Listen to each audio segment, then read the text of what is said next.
Når du stemmer ved et valg, er du med til at øve indflydelse på de beslutninger, der påvirker det samfund, du lever i. For at du kan stemme til kommunalvalget, skal dit navn stå på kommunens valgliste, og det gør det, hvis du har valgret. Det har alle EU-borgere samt ikke-EU-borgere, der har boet i Danmark de seneste 3 år før valget. Kort inden valget modtager du et valgkort med posten. På valgkortet finder du oplysninger om, hvor og hvornår du skal stemme. Du vil typisk skulle stemme på en skole i nærheden af, hvor du bor. På valgkortet står også, hvilket valgbord på valgstedet du skal henvende dig ved på selve valgdagen.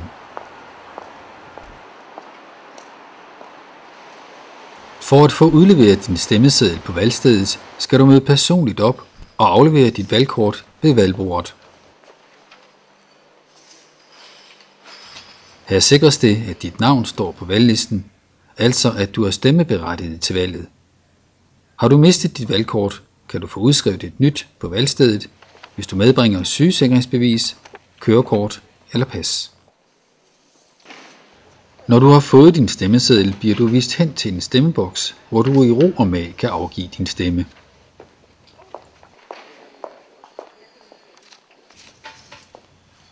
Afstemningen er hemmelig. Det betyder, at ingen andre kan se, hvad du har stemt. Du må kun sætte ét kryds på stemmesedlen. Hvis du sætter flere krydser, skriver eller tegner på stemmesedlen, er din stemme ugyldig. Det betyder, at den ikke bliver talt med, når valget er færdigt og stemmerne tælles op. Kommer du til at sætte dit kryds forkert, kan du få udleveret en ny stemmeseddel ved valgbordet, hvis du afleverer den forkert udfyldte stemmeseddel. Det er ikke tilladt at tage stemmesedlen med hjem. Når du har udfyldt din stemmeseddel korrekt, folder du den sammen og afleverer den i stemmeurnen uden for stemmerummet. Hvis du har behov for hjælp til at afgive din stemme, skal du henvende dig til valgkontrollanterne på valgstedet.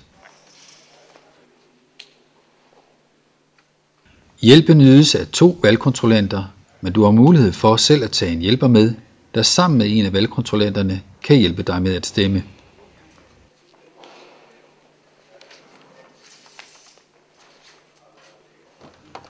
Når valgstedet lukker, bliver stemmerne talt op. Først optælles partistemmer, så man kan udregne, hvor mange mandater de forskellige partier har fået. Dagen efter fintælles stemmesedlerne, hvor også de personlige stemmer optælles, og resultatet offentliggøres. Stem til valget og få indflydelse.